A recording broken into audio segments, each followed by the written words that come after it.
1 வருஷம் ஃபத்திமா காலேஜ்ல பண்ணேன். அதுக்கப்புறம் இங்க வந்து அவரு சன் டிவி, சன் மியூசிக்லலாம் வேலை வர ஆரம்பிக்கும் பொழுது, அங்கருந்து நான் ட்ரான்ஸ்ஃபர் பண்ணி இங்க செல்லம்மாள் காலேஜ்ல படிக்க வந்துட்டேன். ஓகே. 2ண்ட், 3rd இயர் இங்க படிக்க முடியிற நேரத்துல நான் 3rd இயர் படிக்கும்போதெல்லாம் அவர் கொஞ்சம் பிரபலம் ஆயிட்டாரு. அப்ப இங்க ஹேமா மாலினின்னு சொல்லிட்டு சிங்கப்பூர்ல இருந்து எங்களுடைய தோழி ஒருத்தவங்க இங்க படிச்சுட்டு இருந்தாங்க.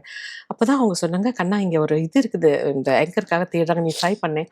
அப்படின்னு அவங்க முதல்ல அறிமுகப்படுத்துனாங்க. அவங்க சொன்னதுக்கு அப்புறம் தான் இவங்க வந்தாரு. வந்ததுக்கப்புறம் அவரு ஆங்கர் ஆயி அப்புறம் எல்லாருக்கும் தெரிந்த முகம் இல்லையா அது? எல்லாருக்கும் ஆமா. பிடித்த முகம் அது. கரெக்ட். ஆமா. இப்ப நீங்க அதுக்கு முக்கியமா நான் யோசிப்பேன். ஏன் வந்து எல்லாருக்கும் ரொம்ப பிடிக்கும்.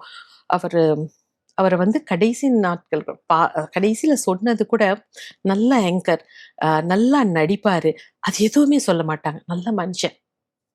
அந்த ஒரு வார்த்தைய தான் வந்து என்ன பல வேலைகள் பண்ணாலும், அது வந்து ரொம்ப சம்பாதிக்கிறது ரொம்ப இல்ல கஷ்டம். அது நிச்சயமா. வந்து அவரு ரொம்ப சுலபமா எல்லாருக்கும் கிடைக்கிற விஷயம் கிடையாது ஆமா. அது. இன்னொரு விஷயம் வந்து இந்த மனிதர்கள் பொதுவா இப்போ அதுவும் இந்த காலகட்டத்துல இந்த ஹேட்ரட் அப்புறம் நம்ம வந்து அவர்ஷன்லாம் சொல்லுவோம். என்னதான் நிறைய பேருக்கு பிடிச்சா கூட பெரிய பெரிய ஹீரோஸ் கூட வந்து ஒரு சின்ன ஒரு பர்சன்டேஜ்ல ஹேட்ரட் இருக்கும், ஒரு அவர்ஷன் இருக்கும் அவங்கள பார்த்தா. பட் வெகு சிலருக்கு மட்டும்தான் வந்து அவங்கள பிடிக்காதவங்க யாருமே சொல்ல மாட்டாங்க. ஆமா. அந்த முகங்களை பார்த்தாலே ஆனந்த கண்ணன் நிச்சயமா அந்த அந்த முகம் தான். நான் இதை ஆமா. பார்க்குற எல்லாருமே ஒத்துப்பாங்க. அவர் பார்க்கும்போது எல்லாருக்கும் தங்களை மீறி ஒரு புன்னகை வரும். அது கண்டிப்பா. நம்ம ஸ்க்ரீன்லயும் ஆஃப் ஸ்க்ரீன்லயும் சரி பார்க்கும்போதுமே சரி. என்னைக்காவது நீங்க யோசிச்சது உண்டா அது வந்து? ஏன்னா எனக்கு பர்சனலா நான் சொல்றேன் ஆமா. நானு.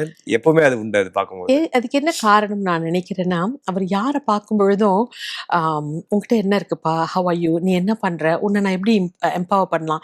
எனக்கு தெரிஞ்ச விஷயத்த நான் உனக்கு எப்படி சொல்லிக் குடுக்கலாம்?" ஸோ சக மனிதர்கள மனிதரா பார்ப்பாரு. யாரா இருந்தாலும் சரி, இப்போ இப்போ உள்ள நுழைஞ்சாருன்னா, இங்க இருக்க எல்லார் பேரும் தெரியும். எல்லாருக்கும் ஒரு வணக்கம் சொல்லியிருப்பாரு. டீ குடுக்குறவரா இருந்தாலும் சரி, கூட்டுறவங்களா இருந்தாலும் சரி, எந்த ஒரு ஏற்றத்தாழ்வு இல்லாம, "ஓ! இவர் வந்து பாஸ். இவருக்கு நம்ம கொஞ்சம் அதிக மரியாதை குடுப்போம். இவரு கடைநிலை ஆட்கள். கொஞ்சம் குறைவா குடுப்போம்." அந்த இதே இருக்காது. அத நம்ம குடுத்துட்டோம்னா சென்ஸ் பண்ணுவாங்க. நமக்கே தெரியும் இல்லையா? நம்ம வந்து நம்மள எப்படி ட்ரீட் பண்றாங்க அப்படிங்கிறது வந்து நல்லா சென்ஸ் பண்ண முடியும். ஸோ அது அவர்கிட்ட இல்லாத ஒரு காரணத்தினால தான் எல்லாராலயும் வந்து அந்த ஒரு எனர்ஜி பாசிங் அவர்கிட்ட ரொம்ப இருக்கும். ஒரு பாசிட்டிவா பேசுறது, எல்லாரையும் ஒரே நிலையில சின்ன நடத்துறது. பசங்களோட வாங்க போங்க அப்படின்றது இருக்கும் இல்லையா? ஆமா, வா போன்றது ஆமா, வராது வாயில. ஆமா. அது ஒரு நம்ம பழகுன ஒரு இதாவே இருக்கலாம்.